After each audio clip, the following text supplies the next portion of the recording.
What is going on, everyone? Today I'm reviewing the Giant Mouse GM12 and GMP12. For those of you that aren't as familiar with Giant Mouse, they have their normal production line releases. They have a ton of them throughout the year. They also have once a year a pairing like this that'll come out this year. Like I said, it's the 12s.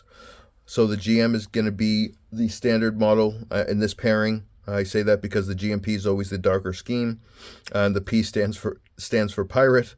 If I actually, you know what, I want to start with the GM12, but they both have, as you can almost see in this lineup, they have the exact same measurements. It's an overall length of 7.85 inches. You have the scales that come in at 4.55, and the blade is 3.3. Both have a CPM magna cut. The major difference, this is a stonewash. The GMP has a PVD coating. The accents on this, the GM12, are beautiful. It is bronze, but it's almost like a brass-bronze combination. Looks really great in person, especially reflecting in light. Same goes for the GM12 scales. Love the milling on the scales. Reminds me of the GM5. This comes in at 4.4 ounces. That is one of the major differences. The GMP comes in at 6.5. So this is an extremely hefty knife. I don't have an issue with it. I mean, you can feel it. It's a heavy knife, but I'm good with that. The overall design of this, the aesthetic of this knife is just badass. It's right up my alley for what I like in a knife. It reminds me of this guy here, the 8, and it's a good size comparison as well. For those of you that don't have one, just line those up. Very similar as a size comparison. But what I want to get to is that there's a lot of posting as well online about people having issue with the button lock. I can tell you, I've gone back and forth. I had recorded this 3 or 4 times by now, and I'll tell you why. There's 2 major reasons. I had an issue. The initial issue I had, let me get this out of the way, is that the detent is essentially non-existent in this. Like, it's extremely loose. Eventually I've come to a point where it didn't really bother me. But that's also because I don't know if any of you feel comfortable taking apart knives, but I took both of them apart. The one thing I found out pretty quickly is that I see this as a definitely a quality control issue, in that it was definitely a grease that was caked in there, which also brought a bunch of gunk that I had to clean out. That was what was causing, not in addition to, it had nothing to do with the detent, but in addition to that, it was causing a lot of button stick, or just sort of, there was some sort of, I don't know any other word to use other than there's like a disconnect in the knife somewhere. It wasn't as smooth as I was hoping. But after I took them apart, cleaned them out, tightened them, the pivot the way that I wanted, I've gotten to a point where, you know, the action is solid. They're a super snappy, dialed-in flipper. There's just no question that it wasn't the feeling that I was looking for or hoping for. And I will say again, I think that's really a quality control issue. The design of the knife is beautiful. The last thing that I'll say, and I have the GMP up here this entire time I'm talking about this because it's really focused on this model. The GM12, I really haven't had any issues with. Right off the bat, the action was solid.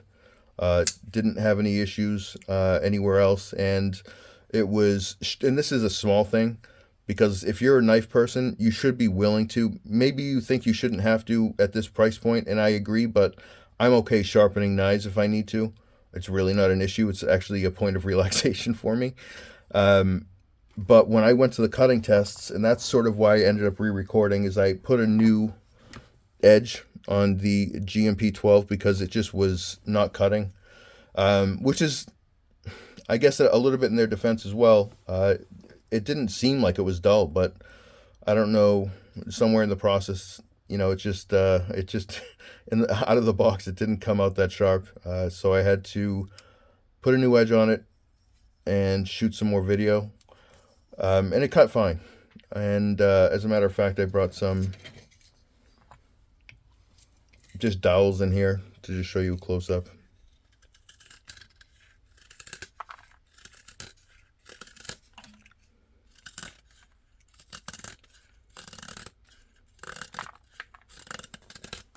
I will say that when I was making cuts against stronger materials, that's when I first noticed any sort of sticking of the button. I haven't had any since then. And again, I do want to say one thing as well. I don't want this to come across as extremely negative, because let's look at the facts and the percentages. And what I mean is, I've bought at least or around 100 knives probably from then, bought and sold. Maybe that's an exaggeration. But I've bought a ton of knives. This is one of the only times where I got knives, especially from the GM line, where I had anything to consider being an issue. That to me says that, it's not, it's the exception. It's not the rule. And so I'm okay with, not okay, but I mean, it's understandable. Stuff happens. But getting back to the actual design itself, I mean, like I said before, this is just really my wheelhouse. These knives are absolutely gorgeous. If I close my eyes and consider a knife that I would make, one that I would want for life, it's this design. They're absolutely gorgeous. Everything from the blade shape, the ergonomics are incredible, at least for my hand, with this deep contour, and then having the finger choil feels incredibly comfortable. So when I choke up, I still have a bit of handle back there. You can see you can get a nice full grip on it. Even if I just use the handle and not actually choke up, you still get a good 4-finger grip on there. Feels very comfortable in hand. The jimping is solid. It's an exaggerated jimping on the spine, even on the front where it starts. If you can almost see it there. I don't know, maybe it's me, but it seems like they've gone even deeper on the front and back cut to sort of really get your finger to be able to sit in there, which I really appreciate. Get really good control. So I really love the ergonomics of this. Anyway, I've been talking long enough, and my cat just jumped up here for the third time during this recording. So let's get to the cutting tests. Just keep in mind that I did have to cut them short because, like I said, I had to create a new edge for the GMP12. But let's take a look at it in action, both of them in action, and I will be back in a minute.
What the?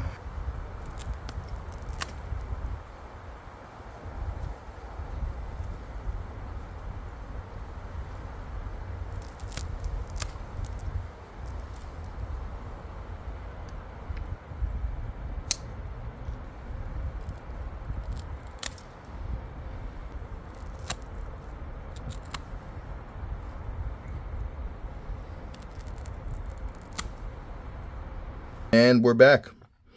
So I know it was a shortened version of any sort of cutting test, I actually had a good bit planned, but hopefully that still gave you a decent feel for how they act in the wild. Um, but I would like to say that, I sort of file this under stuff happens. There's not one knife company that hasn't a quality control issue. Whether or not they're going to take issue with someone saying it's a quality control issue, I don't think so. But if they do, then they do. But I see it as one. And it's like I said, after buying dozens of knives, this is the first time where this has happened. And it's tough. We all love to get our knives. We're waiting by the doors. We're excited. And you love the design of a knife, and then you get it in the hand. You're like, it just throws you. It's not, it's not the greatest experience. But I will say that, like I said, after I disassembled both knives, cleaned them out, which I suggest you do if you're comfortable doing so. I know a button lock can be a pain in the butt to really work with. It's not that, it's a dynamic scenario. You're dealing with one button and a simple spring that sits on the cap on the other side, so that when you push down, it works off the spring and releases the knife, but it can sometimes be a pain. So I get that, and I wouldn't mess around with it before figuring out other opportunities to maybe work with someone who's more experienced, so don't just dive in there. But I would suggest, if you are comfortable, to do that and clean it out. The only issue I had with this really is the detent, and a couple of times where the button was sticking. It hasn't done that since. Feels great right now. You can see the action on this is definitely where I'd want it. Very drop shut, smooth.